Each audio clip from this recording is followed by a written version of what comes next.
Fala pessoal, tudo bem? Estamos aqui de novo com Fala Padilha. Estamos aqui conversando com vocês. Alimentem o canal do YouTube, cada vez mais gente seguindo. O pessoal está acompanhando não só os Fala Padilha, mas também acompanhando o dia a dia no Congresso, na Câmara, nos debates. Ontem eu estava na Avenida Paulista, estamos gravando hoje na segunda-feira. Estava aqui na Paulista no domingo, aí no Lula, um monte de gente viu, eu vi você lá no YouTube. Já toquei no sininho, toca no sininho aí, toca no sininho aí. Canal do YouTube Alexandre Padilha, canal TV. Vamos começar aqui com mais um Fala Padilha, hoje com as 5 tiros de Bolsonaro na política externa brasileira, que só envergonha o Brasil.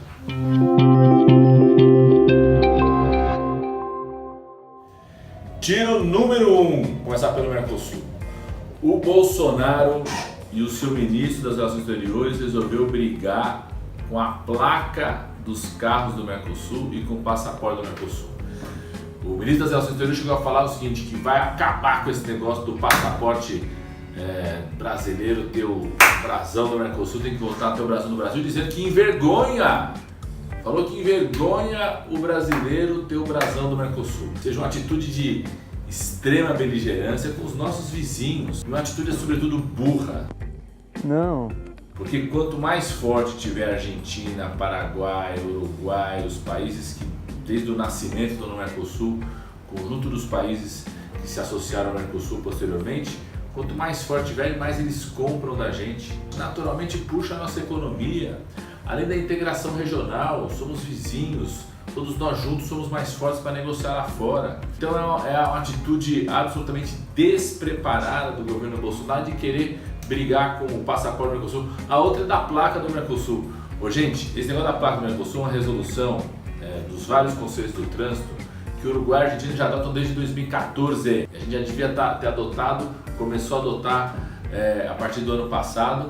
E não é só um sinal de respeito, de construção conjunta, de associação regional. As placas do Mercosul ajudam também a coibir o roubo, o contrabando, o furto. Tem um banco de dados único, ajuda a coibir maus motoristas. Então é de um despreparo total e mais do que isso, é ruir, destruir uma base importante que vem sendo construída desde o começo dos anos 80 no Brasil. Segundo tiro na nossa política externa é o viralatismo, porque não tem outro nome, né, gente? O jeito que o Bolsonaro abana o rabo.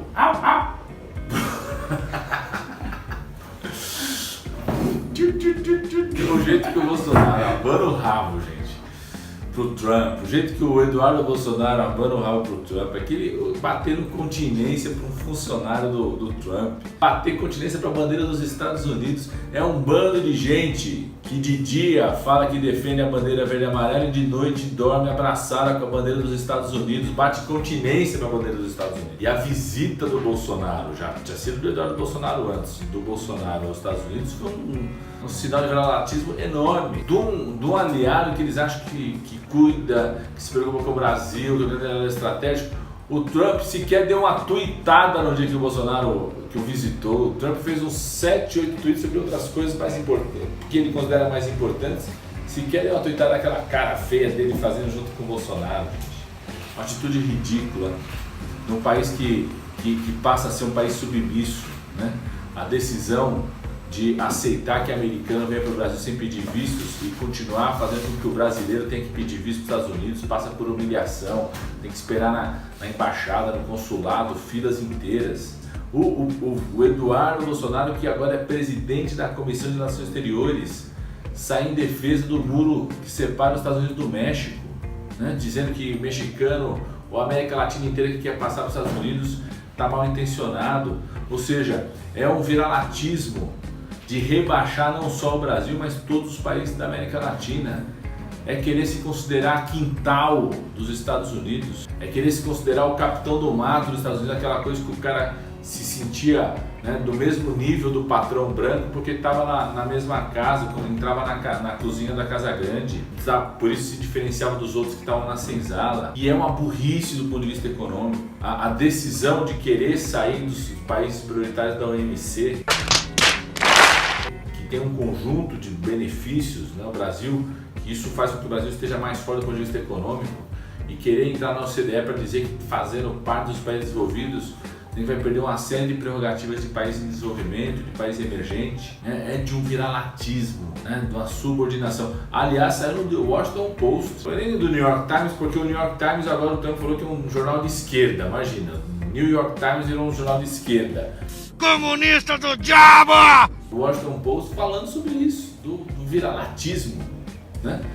Fez acordo da base de Alcântara na ilha dos Estados Unidos, ou seja, permitindo que os americanos entrem na base de Alcântara, controle acesso à base de Alcântara. Voltamos aos tempos de maior viralatismo na política externa em relação ao alinhamento aos Estados Unidos. Terceiro tiro de Bolsonaro na nossa política externa. A visita vergonhosa ao Chile, contestada, criticada. Os bolsominions, eles realmente não se deram conta da idiotice, não dá para dizer outro nome, do despreparo, né, que são os seus principais intelectuais, seus principais formuladores. Alguém botou na cabeça do presidente Bolsonaro que ele chegar no Chile e elogiar o Pinochet ia ser enaltecido.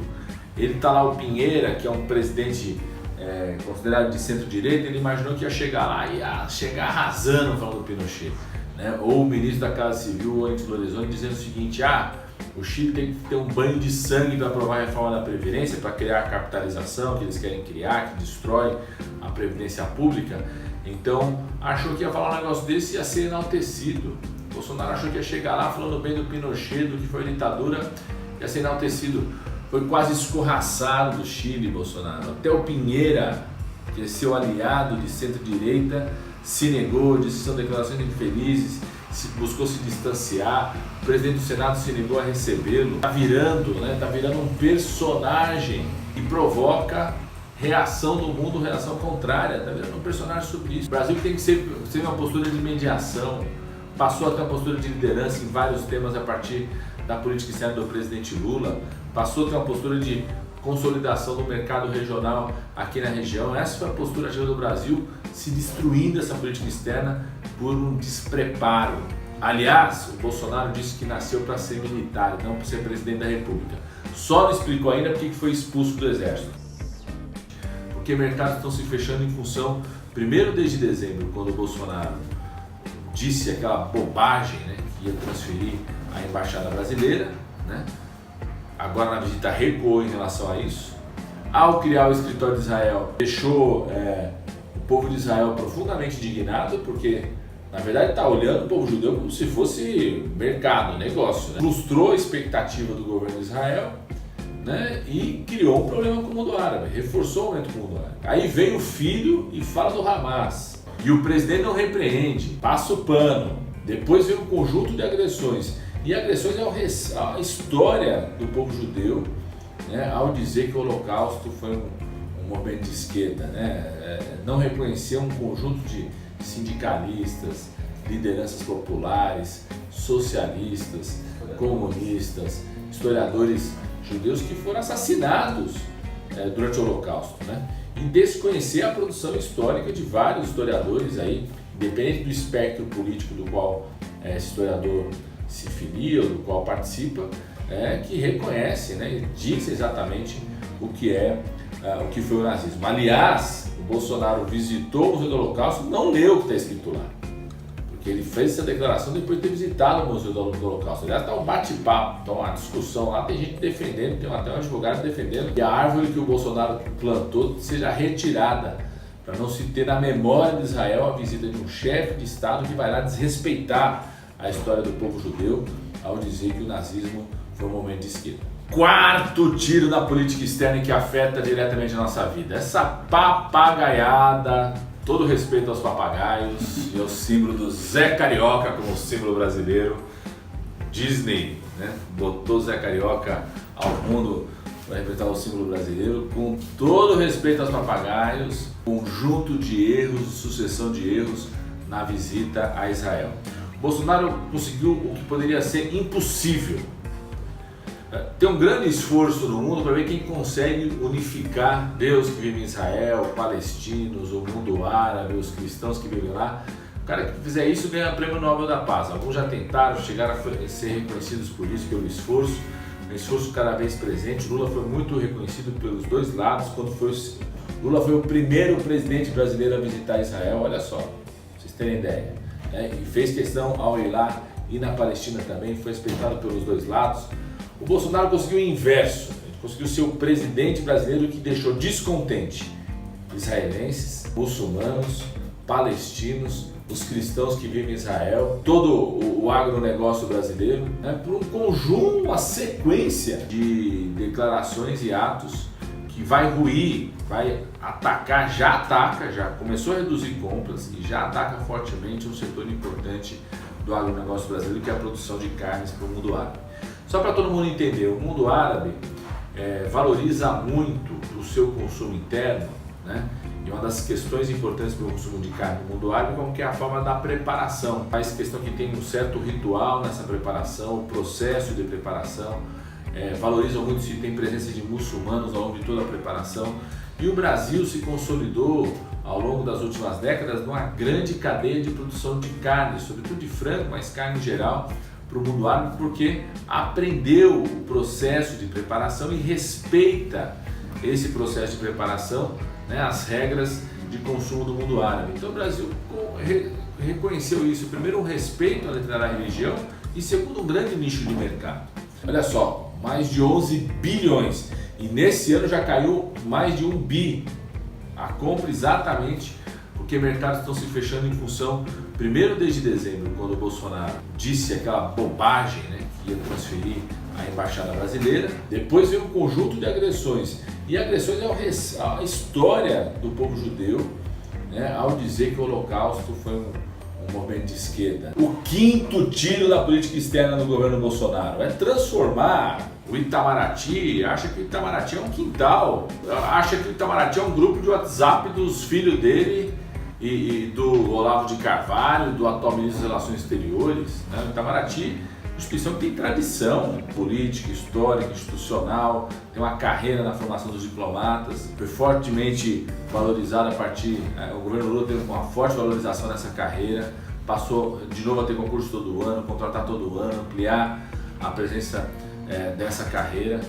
O Celso Amorim, visto com orgulho, lógico, tem gente que não concorda com algumas posições que o Celso Amorim possa defender, é natural, faz parte da democracia do debate, mas é visto com orgulho enquanto ministro das Relações Exteriores. O mundo inteiro chegou a considerar o Celso Amorim como o ministro das Relações Exteriores mais hábil naquele momento, quando ele foi ministro das Relações Exteriores, E o que tem agora é a destruição completa do Itamaraty. Uma das questões mais graves é em relação ao concurso, porque o governo Bolsonaro já compreendeu que uma das formas de querer mexer com a cultura, com os valores, com o debate ideológico, é mudar o perfil dos processos seletivos. Ele quer fazer isso com o Enem, destruir o Enem, vai ter uma comissão de revisão das perguntas, das provas, e o ministro das Relações Exteriores já chegou a anunciar, a dizer que não vai ter história da América Latina no concurso para diplomata do Itamaraty. Imagina, você vai ter um monte de diplomata do Itamaraty. O Brasil faz fronteira com quase todos os países da América do Sul, tem uma ação de integração cultural, institucional, cooperação técnica, educacional e comercial cada vez mais forte no conjunto da América Latina, tudo isso sendo absolutamente destruído. Aliás, Bolsonaro falou que tem que destruir muita coisa, está destruindo a nossa tradição da política externa e o Brasil passando vergonha pelo mundo. Padilha, quer acabar com os idosos? Quanto mais morte de idosos, melhor? Gente, eu faço parte, inclusive, da comissão de defesa dos direitos da pessoa idosa lá na Câmara dos Deputados. Estou muito orgulhoso de estar nessa comissão. A gente está ouvindo lá, tem várias audiências públicas que nós vamos realizar, nos acompanha aí no YouTube, no Twitter, no Facebook, no Instagram. A impressão que dá é exatamente essa. O governo Bolsonaro não tem a menor preocupação com a população idosa. E com os jovens de hoje, porque está abrindo mão de qualquer perspectiva de previdência pública, aposentadoria no futuro. Seja as políticas de aposentadoria, a previdência pública, seja o farmácia popular, a destruição do farmácia popular, seja os mais médicos que atendiam a população idosa nas unidades básicas de saúde, o que a gente vê é um desprezo em relação à população mais idosa do país. Como é que eu participo do WhatsApp? Eu vi que você colocou aí nas redes aí, como é que fica? Eu quero participar. Primeiro é digitar, Legal, pessoal. Primeiro é gravar o número do WhatsApp, está na rede 011 97 581 4398. Você pode participar das mais variadas formas. A gente já tem vários grupos de WhatsApp por região, por segmento. Então se você manda uma mensagem, fala assim, eu quero participar de um dos grupos, Padilha. A gente pode colocar no grupo, você é de qual região? Da região da ABC, pelo grupo da ABC, da região de Ribeirão Preto, a região de Campinas, Araçatuba, sua região onde você for. E tem vários grupos, também são grupos de segmento, tem grupo de jovem, tem grupo das mulheres, tem população LGBT, tem pessoal da segurança alimentar, tem vários grupos da área da saúde, você vai poder interagir também. Ou individualmente também, você manda sua mensagem, pede, marca uma agenda, a gente marcando a agenda, faz uma sugestão, acompanha o projeto de lei. É mais uma forma de você fazer parte do nosso mandato, que tem que ser um mandato coletivo e muito participativo. Ô Padilha, cadê os brasileiros que iam ficar no Mais Médico? A Joyce falou, o Jair falou, todo mundo falou, ainda bem que esse pessoal aí de Cuba tá indo embora, porque agora é Brasil para os brasileiros. Os brasileiros, os mais médicos brasileiros vão tomar a vaga aí dos cubanos e vai dar tudo certo. Cadê esses caras? Ô gente, eu não vi até agora a Joyce Hasselman fazer um comentário, não vi o Jair Bolsonaro fazer um comentário, não vi o Ministério da Saúde fazer um comentário, aliás, está fugindo das perguntas e dos questionamentos. Senhora? O dado concreto é o seguinte, agosto de 2018, ainda no governo Temer, 2.000 cubanos foram embora, até hoje não foram repostos. 2.000. Dezembro de 2018, Bolsonaro xingou Cuba, falou mal dos médicos cubanos, Cuba decidiu romper o convênio, 8.500 cubanos foram embora, o Ministério disse que teve 7.000 que repuseram, ou seja, 1.500 a menos. Faz a conta aí, 3.500 médicos a menos. Disse que a partir de janeiro 7.000 iam vai começar a atender tudo. 3 meses depois, dos 7.000, mais 1.000 saíram, ou seja, 4.500 médicos que foram embora não foram repostos até agora. 4.500. Só esses 4.000 dá quase 15 milhões de pessoas desassistidas, porque cada um atende de 3.000 a 3.500 pessoas é a cobertura. Ou seja, mais de 15 milhões de brasileiros, né, estão sem os médicos que atendiam lá na Unidade Básica de Saúde. Eu continuo frequentando, mesmo como deputado, a Unidade Básica de Saúde em Campinas, que até hoje saiu a médica cubana, até hoje não apareceu no lugar. Né? Só nós que estamos lá da faculdade, vamos levar os alunos, tudo, mas quem está lá, ou seja, né? Criaram o programa Menos Médicos. É muito discurso ideológico, é muito ataque a Cuba, é muito, né, muito enfrentamento, muito Twitter e menos médicos para o povo brasileiro. Ô Padilha, ó, eu lembro que há pouco tempo a gente teve um certificado de eliminação do sarampo aqui no Brasil. E agora a gente está vendo umas notícias aí que o sarampo está voltando. O que aconteceu? É esse movimento anti-vacina aí que a gente está vendo na internet, esse pessoal da Terra plana, que vacina causa autismo, ou tem uma outra motivação aí? Ô gente, esse é um sintoma e um sinal mais do que explícito de que as políticas de destruição do SUS, de congelamento por 20 anos, levam a atacar a saúde, sobretudo das pessoas que mais precisam. O Brasil perdeu o certificado internacional de país livre do sarampo. Agora, Bolsonaro tinha dito que a única meta que ele botou para a saúde nos 100 primeiros dias de governo foi reforçar a campanha de vacinação. A única coisa que ele conseguiu até agora, nos primeiros 100 dias, em relação à vacinação, foi perder o certificado internacional de país livre do sarampo. Por que isso aconteceu? Porque desde o golpe do Temer começou a despencar a taxa de cobertura vacinal no Brasil. Quando eu fui ministro da Saúde, nós chegamos a ultrapassar 100% de vacinação para o sarampo. Então vamos perguntar, como é que é mais de 100%? Porque acabava tendo, tinha mais doses do que o número de pessoas, mais doses aplicadas do que o número de pessoas que estavam registradas em determinada região, tudo. Ou seja, uma altíssima taxa de cobertura vacinal, tá? Absolutamente coberto, 100% de cobertura vacinal. Isso caiu para cerca de 80, menos de 80 no ano 2016, se impactou em 2017, continua caindo e fez com que a gente voltasse a ter surtos de sarampo no Brasil. Esses surtos foram provocados por duas situações. Uma, um novo fenômeno migratório que nós tivemos no Brasil, então aumentou muito o número de casos na região norte do país, na região amazônica, exatamente porque não teve cobertura vacinal. Porque, por exemplo, quando eu era ministro, teve uma grande migração do Haiti para o Brasil. A gente tinha cobertura vacinal alta, tanto para quem chegava, quanto para o povo brasileiro, não tinha surto do sarampo. Eu me lembro quando eu estava no Ministério da Saúde, teve um surto que veio da Europa. O pessoal ia lá para a Europa passar férias, tudo, pegava sarampo na Europa, que estava tendo sarampo na Europa, chegou até em São Paulo rapidamente contido pela ação da taxa de cobertura vacinal. Investigação, cobre, faz a cobertura vacinal, resolvido o surto. Aconteceu no Brasil de 2016 para cá, pela queda da taxa de cobertura vacinal, foi o surto não ficar mais sob controle, a ponto do Brasil perder o certificado internacional de sarampo. Pessoal, encerrando mais um Fala Padilha, gostei demais de poder conversar com vocês. Toca no sininho, acompanhe a gente no canal do YouTube, acompanhe a gente no Face, no Instagram, no Twitter, agora no WhatsApp. Acompanhe o que a gente está fazendo lá na Câmara dos Deputados, dá sugestão.